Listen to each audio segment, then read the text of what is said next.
Assalamualaikum warahmatullahi wabarakatuh. Perkenalkan, saya Rizka Marutatillah. Saya salah satu mahasiswi dari kampus State Hamzah Fansuri, Kota Subul Salam, dari Prodi PAI di semester 6. Baik teman-teman, saya di sini akan menyelesaikan atau memenuhi tugas kuliah saya. Sebelumnya saya ucapkan terima kasih kepada dosen pembimbing kami, yaitu Ibu Nurliah M. Home. Baik teman-teman, di sini saya akan menjelaskan ada beberapa poin, yaitu yang pertama, cara menghitung minggu efektif dan tidak efektif, cara menganalisis alokasi waktu, cara membuat prota dan prosem, dan cara menentukan KKM. Oke teman-teman, di sini saya sudah mempunyai kalender pendidikan Provinsi Aceh. Sebelum saya menjelaskan cara menghitung minggu efektif dan tidak efektif itu, alangkah baiknya kita mengetahui terlebih dahulu apa itu minggu efektif dan minggu tidak efektif. Jadi, minggu efektif itu ialah minggu di mana kegiatan pembelajaran berlangsung secara normal. Sedangkan minggu tidak efektif itu ialah minggu yang berkegiatan selain pembelajaran, seperti libur atau kegiatan lain yang mengurangi waktu belajar. Baik, langsung saja teman-teman. Di sini saya akan menghitung di bulan Oktober. Bisa teman-teman lihat ada setiap tabel di sini. Jadi setiap tabel ini ialah satu minggu.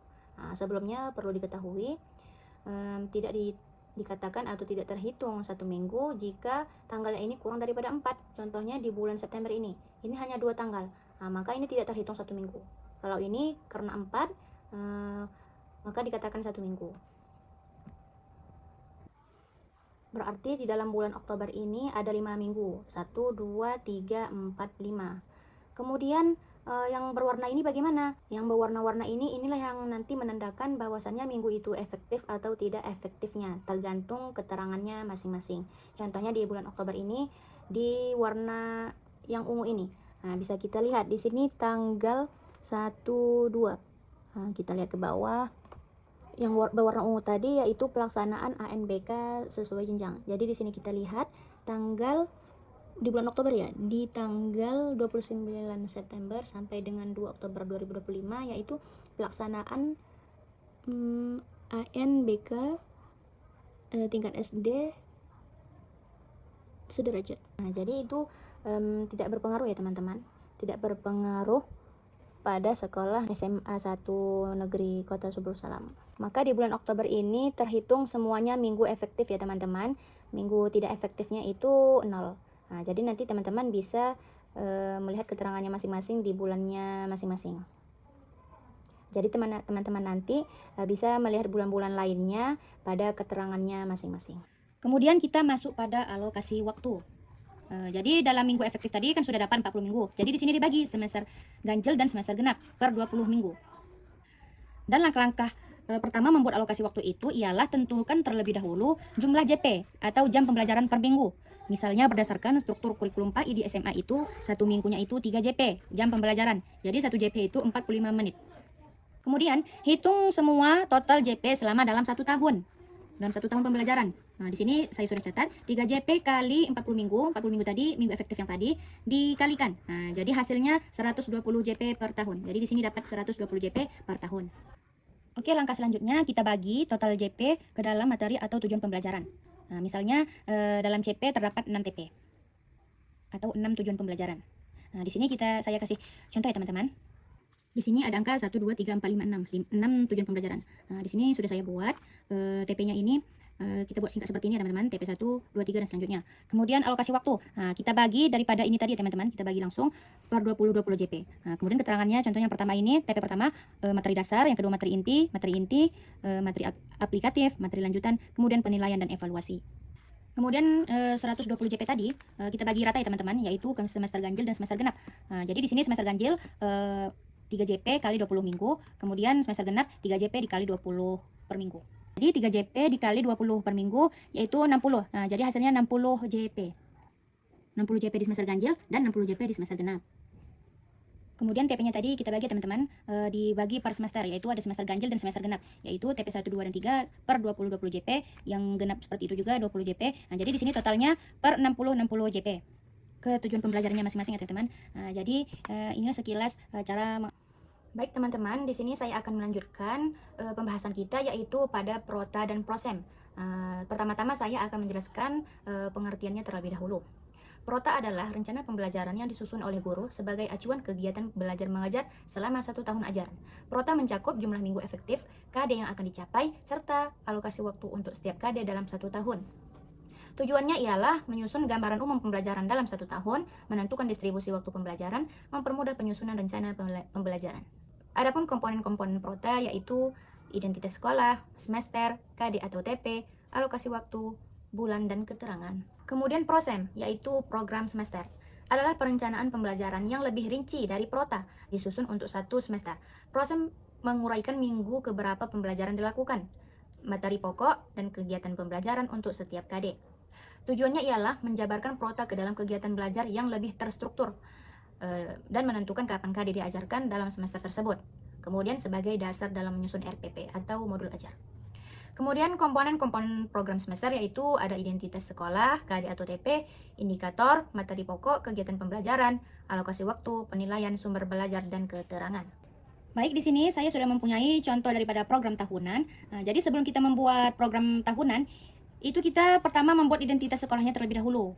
Jadi ada beberapa poin di sini. Yang pertama itu ada jenjang, fase, mata pelajaran, minggu efektif, jam pembelajaran per minggu, total jam pembelajaran dalam 1 tahun. Kemudian langkah-langkah untuk membuat program tahunan itu, yang pertama kita tentukan dulu TP-nya, yaitu tujuan pembelajarannya berdasarkan CP, capaian pembelajaran. Capaian pembelajaran itu dari Kemendikbud. Dan yang kedua itu kita membuat materi pokok yang disesuaikan dari semester. Dan yang ketiga itu kita menghitung alokasi waktu atau JP-nya ya teman-teman. Jadi setiap materinya itu berdasarkan tingkat kedalaman dan tingkat kesulitannya. Dan yang keempat kita bagi per semesternya, yaitu semester ganjil dan semester genap. Baik, seperti contoh yang pertama ini di dalam tujuan pembelajaran yaitu menjelaskan makna iman kepada Allah. Materi pokoknya kita buat di sini iman kepada Allah Subhanahu wa taala di semester ganjil. Kemudian alokasi waktunya 8 JP. Kemudian yang kedua meneladani sifat jujur, amanah, dan tanggung jawab. Materi pokoknya akhlak terpuji. Kemudian semesternya ganjil. Kemudian alokasi waktunya 6 JP. Kemudian kita lompat kepada semester genap, yaitu tujuan pembelajarannya memahami isi dan kandungan Quran Surah Al-Baqarah ayat 2-5. Di materi pokoknya Al-Quran dan hadis. Kemudian alokasi waktunya itu kita buat di sini 8 JP. Jadi tujuan pembelajaran atau TP ini sudah memang ditentukan dari CP ya teman-teman, dari Kemendikbud. Jadi materi pokoknya ini disesuaikan per semesternya. Kemudian alokasi waktu. Di sini kita tadi sudah membagi rata untuk alokasi waktunya per JP-nya. Jadi mungkin di antara teman-teman ada yang masih bingung kenapa JP-nya ini berbeda-beda, tidak sama semua. Jadi setiap materi itu mendapatkan waktu yang adil dan memungkinkan pendalaman secara optimal. Jadi jika ada materi yang lebih berat, guru dapat melakukan penyesuaian dengan menambah waktu dari materi lain atau disebut juga dengan alokasi fleksibel. Contohnya di bagian TP yang ketiga ini 10 JP, 10 jam pembelajaran. Kenapa dia 10 JP? Lebih banyak JP-nya karena contohnya di sini pada TP menunjukkan tata cara sholat jamak dan qasar. Pada materi ini mungkin pembahasannya bisa lebih lama atau agak berat, maka dilebihkanlah JP-nya. Contohnya juga di semester genap ini pada ini meneladani perjuangan Nabi Muhammad dalam berdakwah, karena dalam materi ini lebih panjang cerita sejarah tentang Nabi Muhammad, maka dilebihkan atau dilebih banyakkan JP-nya daripada materi yang lain. Jadi teman-teman bisa diperhatikan sekali lagi, beginilah sekilas cara membuat program tahunan atau Prota.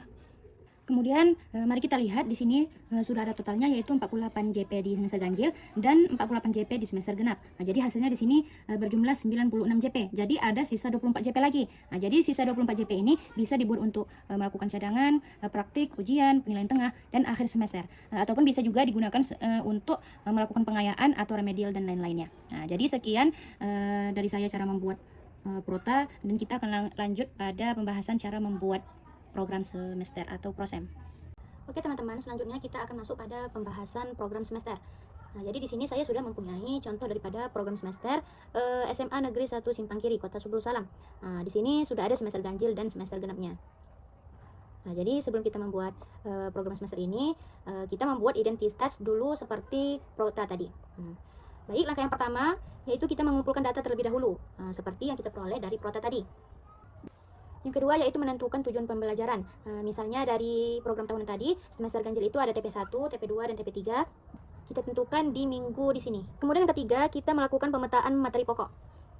Misalnya seperti area yang di sini. Ini ya teman-teman. Dan yang keempat, kita tentukan alokasi waktunya. Seperti ini teman-teman. Ini kita sesuaikan dengan kebutuhan materinya. Dan yang kelima, kita susun penjadwalan mingguannya. Kita susun dari minggu pertama, kedua, ketiga, dan keempat sampai minggu ke-19 dan 20. Kemudian yang keenam itu ada kegiatan pembelajaran. Jadi di sini sudah diatur ya teman-teman, sudah diatur minggu keberapa diajarkan materi dan kegiatan pembelajarannya. Nah, contohnya seperti di minggu pertama dan kedua, kegiatan pembelajarannya itu melakukan diskusi, tanya jawab, dan pengamatan ayat. Dan yang ketujuh, kita sisipkan penilaian formatif dan sumatif. Contohnya itu seperti ulangan harian, penilaian tengah semester, dan penilaian akhir semester. Dan yang kedelapan itu kita tambahkan remedial dan pengayaan. Remedial itu bagi siswa yang belum tuntas, sedangkan pengayaan itu bagi siswa yang sudah tuntas lebih cepat ya teman-teman. Dan yang terakhir, yang kesembilan, yaitu kita masukkan proyek profil pelajar Pancasila. Seperti ini ya teman-teman. Jadi teman-teman, beginilah cara membuat program semester. Ada 9 langkah ya teman-teman. Jadi ini sudah ditentukan dari prota program tahunan tadi, kemudian dijabarkan ke per semester dan ke per mingguan, yang disesuaikan materi pokoknya, tujuan pembelajarannya, kegiatan pembelajarannya, dan alokasi jam pembelajarannya. Kemudian yang terakhir itu cara menentukan KKM atau kriteria ketuntasan minimal, atau bahasa yang dipakai sekarang itu KKTP atau kriteria ketercapaian tujuan pembelajaran. Nah, saya akan menjelaskan pengertiannya terlebih dahulu. Adapun itu KKM atau KKTP itu disusun berdasarkan tujuan pembelajaran yang dirumuskan dari capaian pembelajaran dan menggambarkan indikator ketercapaian kompetensi siswa.